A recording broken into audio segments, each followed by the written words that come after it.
ሚዲያውን የተቆጣጠረው የሰይፉ ፋንታሁንና የአምለሰት ሙጬ የድሮ ፍቅር ማንነታቸው ባልታወቁ ግለሰቦች በፌስቡክ በተለያዩ ሚዲያዎች የሰይፉና የአምለሰት የድሮ ፎቶግራፎችን በማህበራዊ ትስስር እያሰራጩ ይገኛል። ለመሆኑ የሰይፉና የቴዲ አፍሮ ጠላትነት ከየት ነው የጀመረው? አሁን ድረስ የቀጠለው ጠላትነታቸው በተለይም በቴዲ አፍሮ በኩል ያለው ከባድ ጥላቻና ቁጣ እንዴት ተፈጠረ የሚለውን ነው በዝርዝር ላሰማችሁ። ሰሞኑ ይህ ጉዳይ እጅግ መነጋገሪያ ሆኖ በብዙዎች ዘንድ ጥያቄ እየፈጠረ የቆየ ሲሆን የቴዲ ኢትዮሪካ የተባለው አልበሙ በተለቀቀበት ወቅት እነዚህ ፎቶዎች በማህበራዊ ትስስር ለምን መሰራጨት ተፈለገ? የተደበቁት ሚስጥሮች ለምን እንዲወጡ ተፈለጉ? የሚለው ጉዳይ ሌላው አነጋጋሪ ነው። አምለሰት ሙጬና ሰይፉ ፋንታሁን ከቴዲ አፍሮ በፊት ፍቅር ግንኙነት የጀመሩ ሲሆን ሰይፉ ፋንታሁን አምለሰት ሙጬን ይፈለጋል ለሚለው ፊልሙ ያጫት ሲሆን ሰይፉ ፋንታሁንና አምለሰት ሙጬ ይፈለጋል በሚለው ፊልም ላይ ዋና ገጸ ባህሪውን ይዘው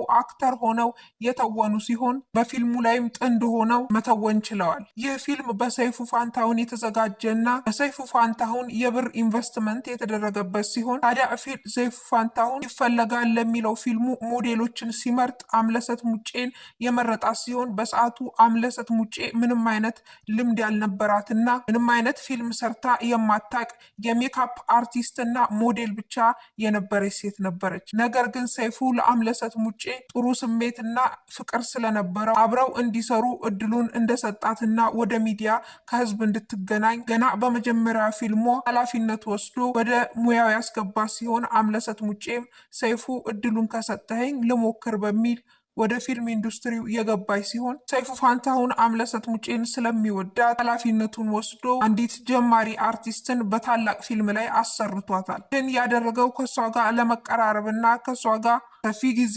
እንዲያሳልፍ ነው የሚሉ በርከትም ብለዋል። በሰዓቱ ሰይፉ ፋንታሁን በአምለሰት ፍቅር ያበደ ሲሆን አምለሰት ግን ምንም አይነት የፍቅር ስሜት ለሰይፉ አልነበራትም። ሰይፉ ፋንታሁን በሰዓቱ የፈለጉትን አርቲስቶች እየመረጠ አንጋፋ ተዋናዮችን እየመለመለ ለዚህ ፊልም ማጨት የሚችልበት አቅም የነበረው ሰዓት ቢሆንም ነገር ግን አምለሰት ሙጬን ታዋቂ ያልነበረችውን በሰዓቱ ሞዴል መምረጡ ብዙዎችን አነጋግሮ ነበር።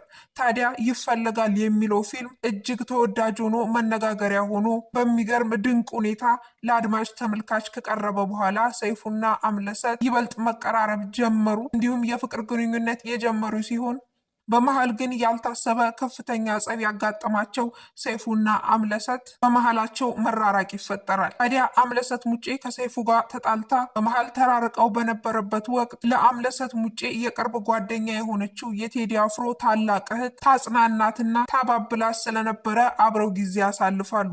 አምለሰት ሙጬ የቴዲ አፍሮ እህት የቅርብ ጓደኛዋ ብትሆንም ከቴዲ አፍሮ ጋር ግን ምንም አይነት ግንኙነትና ትውውቅ እንኳን አልነበራትም። ታዲያ በእህቱ ምክንያት ወደ እነሱ ቤት ስትመላለስ የተመለከታት ቴዲ አፍሮ ለአምለሰት ሙጬ ከፍተኛ ፍቅር ያደረበት ሲሆን ቴዲ አፍሮ በዛ ወቅት ለማልማሽ የሚለውን ከአልበሙ የተወሰደውን ሙዚቃ ለመስራት ደፋ ቀና በሚልበት ወቅት ስለነበረ በእህቱ አማካኝነት ለአምለሰት ሙጬ ለማን ልማሽ በሚለው የሙዚቃ ክሊፕ ላይ በሜካፕ አርቲስትነት አምለሰት ሙጬ በሙያዋ እንድትረዳው አብረው እንዲሰሩ በእህቱ አማካኝነት ጥያቄ የቀረበላት ሲሆን በሰዓቱ ስራ ፈታና እንዲሁም ከሰይፉ ተለያይታ የነበረችው አምለሰት ሙጬ ደስተኛ ሆና ይህንን የመጣላትን ስራ የተቀበለች ሲሆን በሰዓቱ ቴዲ አፍሮ በኢትዮጵያ ላይ ገኖ የወጣበትና እጅግ መነጋገሪያ የሆነበት ወቅት ነበር። እንዲሁም በሌላ አቅጣጫ ሰይፉ ፋንታሁንም በኢትዮጵያ ኢንዱስትሪ ሚዲያዎች ላይ፣ ቴሌቪዥኖች ላይ፣ ራዲዮዎች ላይ እጅግ ገኖ የወጣበትና የሰይፉና የቴዲ ፉክክር የሚታይበት ማነው የኢትዮጵያ ታዋቂ ሰው የሚባልበት አደገኛ ወቅት ነበር። ሰይፉም ቴዲም በሚዲያ እጅግ ታዋቂ የሆኑበትና ተጽዕኖ ፈጣሪ የሆኑበት ዓመታት ነበር። በአፍላ ወጣትነት ጊዜያቸው ሰይፉና ቴዲ ከአንድ ተመሳሳይ ሴት ፍቅር ይዟቸዋል። በመጨረሻ ታዲያ ቴዲ ለማልማሽ የሚለው አልበሙን በሰራበት ወቅት አምለሰትን ያገኛት መሆኑን ተከትሎ የሙዚቃ ክሊፑን አብረው እንዲሰሩ ጥያቄ ካቀረበላት በኋላ አምለሰትም እሺ በሚል በመቀበል አብረው ስራ የሰሩ ሲሆን ታዲያ ከዚህ ስራ በኋላ አምለሰትና ቴዲ እጅግ መግባባት የጀመሩ ሲሆን ቴዲ በሚያቀርብላት የእራት ግብዣዎችም እየተገኘች አብረው ጊዜ ማሳለፍ የጀመሩ ሲሆን አምለሰት ሙጬ ከዚህ ቀደም ከሰይፉ ጋር የፍቅር ግንኙነት እንደነበራትና አሁን ግን እንደተለያዩ አስረግጣ ለቴዲ የነገረችው ሲሆን ቴዲ ታዲያ መለያየታቸውን እርግጠኛ ሆኖ ካወቀ በኋላ ይህን እድል መጠቀም አለብኝ በሚል አምለሰት ሙጬን በእጁ ለማስገባት የተለያዩ ድርጊቶችን ሲፈጽም እንደነበረ እና መጨረሻም አምለሰት ሙጬ ቴዲን ተወደው እንደጀመረች ተነግሯል። ሰይፉ ፋንታሁን ግን በሌላ ጎን የሚያስበው አምለሰትና እሱ እንደ አንድ ፍቅረኛዎች በመሀል ግጭት እንደገጠማቸውና መልሰው ግን አብረው እንደሚሆኑ ያስብ ነበር ተብሏል። ነገር ግን አምለሰት ሙጬ በድንገት ልቧን ለሌላ ሰው በመስጠቷ ሌላ ወንድ በማግኘቷ ሰይፉን ከአይምሯም ከልቧን ማውጣታ እረስታው ነበር።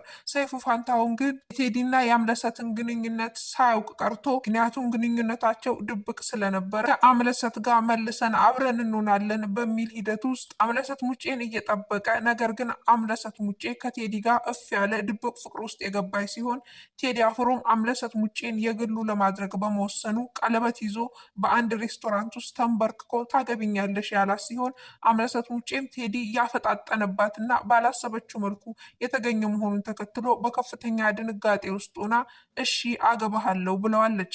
አምለሰት ሙጬ በዛ ሰዓት ነገሮችን ቆም ብላ ስታስብ ከሰይፉና ከቴዲ በኢትዮጵያ ላይ ታዋቂ ማን ነው የሚለውን ሳታስብ አልቀረችም።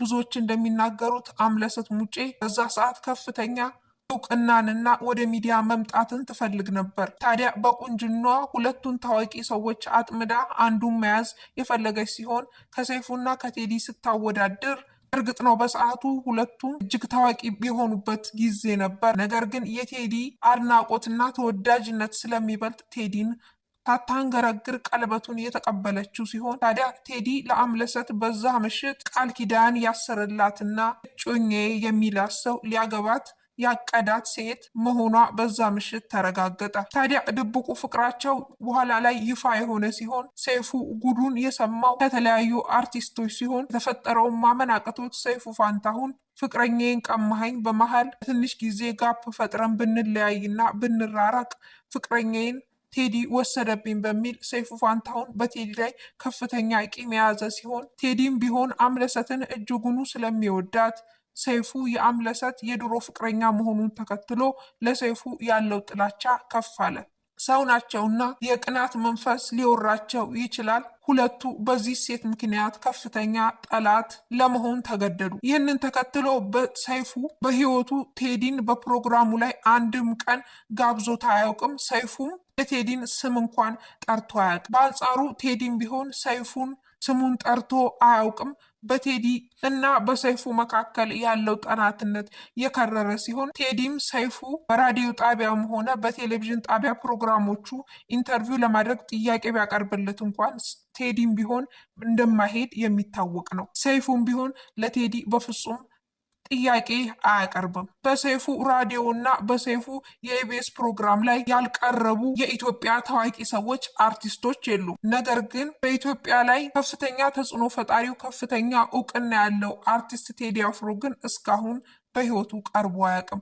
በመሃላቸው ያለው ጥላቻ በግልጽ የሚታይና እጅግ አደገኛ ነው ብዙዎች የሚሉ ሲሆን ሰይፉ ፋንታሁን አምለሰት ሙጬን ለማስመለስ ከፍተኛ ጥረት ያደረገ ሲሆን አምለሰትም ከቴዲ ጋር ያላትን ህይወት በመምረጥ ለሰይፉ ፋንታሁን ከህይወቷ እንዲረቅ አስረግጣ የነገረችው ሲሆን ከቴዲ ጋር እልል ያለ ፍቅር ውስጥ የገባችው አምለሰት ሙጬ ቴዲ አፍሮ ከጊዜያት በኋላ በመስቀል ዕለት ድል ባለ ሰርግ ያገባ ሲሆን አሁን ላይ ትዳራቸው ከ10 ዓመት በላይን አስቆጥሯል። ታዲያ ብዙ ዓመታትን ጠብቆ ተስፋ የቆረጠው ሰይፉ ፋንታሁን አምለሰትን ለመርሳት አንዲት ሞዴል ሴት ያገባ ሲሆን አሁን ላይ ከዚች ሞዴል ጋር የተረጋጋ የትዳር ህይወት ያለው ሲሆን 2 ልጆችንም ማፍራት የቻለ እንደሆነ ይታወቃል። ታዲያ ብዙዎች እንደሚሉ የሰይፉ ልብ ሁሌም አምለሰት ጋ ነው፣ የሰይፉ ልብ ሁሌም ለአምለሰት ይመታል የሚሉ ሲሆን ቴዲ አፍሮ ደግሞ ይህ የሰይፉ ስሜት ስለማያስደስተውና በከፍተኛ ደረጃ ሁሌም ስለሚያበሳጨው በመሃላቸው ያለው ጥላቻ አሁንም ድረስ እጅግ እንደከረረና ቴዲ አፍሮ በተለይ ለሰይፉ ከፍተኛ ጥላቻ እንዳለው ብዙዎች ይናገራሉ። ታዲያ እነዚህ በማህበራዊ ትስስር እየተሰራጩ የሚገኙ ፎቶግራፎች ሰይፉና አምለሰት በድሮ ህይወታቸው በፍቅር ግንኙነት በነበሩበት ወቅት እንደ አንድ ፍቅረኛሞች ሲነሱ የነበሯቸው ፎቶዎች እንደሆኑ ነው የተረጋገጠው። ነገር ግን እጅግ መነጋገሪያ የሆነው እስከዛሬ የተደበቀው ሚስጥር ለምን በዚህ ሰዓት እንዲወጣ ተፈለገ?